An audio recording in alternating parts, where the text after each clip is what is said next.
Shalom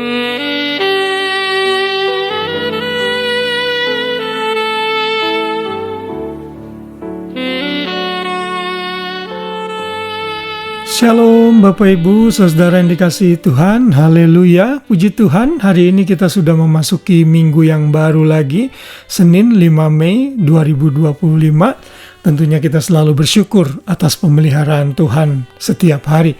Dan hari ini kembali saya menemani Bapak Ibu Saudara semua dalam renungan malam yang saya buat ini masih dalam tema ketaatan di bulan Mei ini. Dan hari ini kita belajar dengan judul taat dan mengasihi Tuhan. Kita akan sama-sama membaca ayat hafalan kita yang tidak terlalu panjang, Ulangan 6 ayat 6. Di sana dikatakan, apa yang kuperintahkan kepadamu pada hari ini, haruslah engkau perhatikan. Saudara, ayat ini sangat pendek, tetapi mengandung makna yang sangat besar sekali. Tuhan menghendaki kita untuk melakukan apa yang Tuhan perintahkan kepada kita yang sudah Ia nyatakan di dalam firman-Nya. Dan ini adalah ayat yang diberikan kepada umat Israel generasi kedua yang akan memasuki tanah perjanjian. Kitab Ulangan ini ditulis bagi kelompok anak-anak muda yang lahir di padang gurun, lalu orang tua mereka sudah banyak yang meninggal, sehingga yang masuk tanah Kanaan kita tahu hanya dari Yosua dan Kaleb, sedang sisanya itu mati di padang gurun. Nah, generasi kedua ini harus dibekali dengan perintah-perintah Tuhan agar mereka tidak menyimpang saat mereka masuk ke tanah perjanjian. Karena di sana mereka akan berbaur dengan suku bangsa lain yang tidak mengenal Tuhan. Karena itulah Tuhan mengingatkan agar mereka mengasihi Tuhan dan taat kepada Tuhan. Jadi mengasihi Tuhan dan taat itu memiliki hubungan yang sangat erat sekali. Kalau kita membaca judul ayat pasal 6 ini, di sana dikatakan dalam Alkitab Bahasa Indonesia, kasih kepada Allah adalah perintah utama. Lalu kalau saudara misalnya membuka New American Standard Bible, judulnya Obey God and Prosper.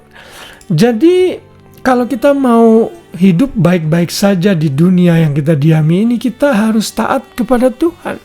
Dan kasih kepada Allah adalah perintah utama yang akan menunjukkan ketaatan kita kepada Tuhan. Kalau kita membaca dari ayat keempat dari Ulangan 6 ini, di sana dikatakan, dengarlah hai orang Israel, Tuhan itu Allah kita, Tuhan itu Esa. Ini Shema ya, perkataan yang Tuhan berikan kepada orang Israel. Shema Israel, Adonai Elohinu, Adonai Echad. Ini ayat yang sangat dimengerti dan dihafal oleh orang-orang Israel. Lalu ayat 5 dikatakan, kasihilah Tuhan Allahmu dengan segenap hatimu, dan dengan segenap jiwamu, dan dengan segenap kekuatanmu. Lalu ayat 6 dikatakan, apa yang kuperintahkan kepadamu hari ini haruslah engkau perhatikan. Jadi antara ketaatan dan mengasihi itu sangat berkorelasi dengan erat. Orang Israel diperintahkan untuk hal ini, baik di generasi sebelumnya maupun generasi yang baru. Tapi kita tahu mereka seringkali gagal. Karena itulah kita harus tidak mencontoh teladan mereka, tetapi kita harus menunjukkan kasih kita kepada Tuhan dengan hidup dalam ketaatan, hidup dalam obeying Tuhan secara penuh di dalam firman-Nya. Saudara, di era perjanjian baru di mana Yesus sudah mati bangkit naik ke surga bagi kita, tema mengenai mengasihi Tuhan adalah tema yang seringkali dinyatakan di dalam perjanjian baru. Dan ini juga akan merupakan refleksi dari ketaatan kita kepada Tuhan. Tuhan Yesus yang paling banyak menyatakan hal ini. Sebelum Ia disalibkan, pada saat Dia ada berkumpul bersama murid-muridnya, Ia mengatakan mengenai hal ini. Misalnya di dalam Yohanes 14 ayat 15, Yesus berkata, jikalau kamu mengasihi aku, kamu akan menuruti segala perintahku. Lalu dalam ayat 21, barang siapa memegang perintahku dan melakukannya, dialah yang mengasihi aku. Dan barang siapa mengasihi aku, ia akan dikasihi oleh Bapa-Ku. Dan aku pun akan mengasihi dia dan menyatakan diriku kepadanya. Ayat 23 diulang lagi, jika seorang mengasihi aku, ia akan menuruti perintahku. Lalu ayat 24, barang siapa tidak mengasihi aku, ia tidak menuruti firmanku, dan seterusnya.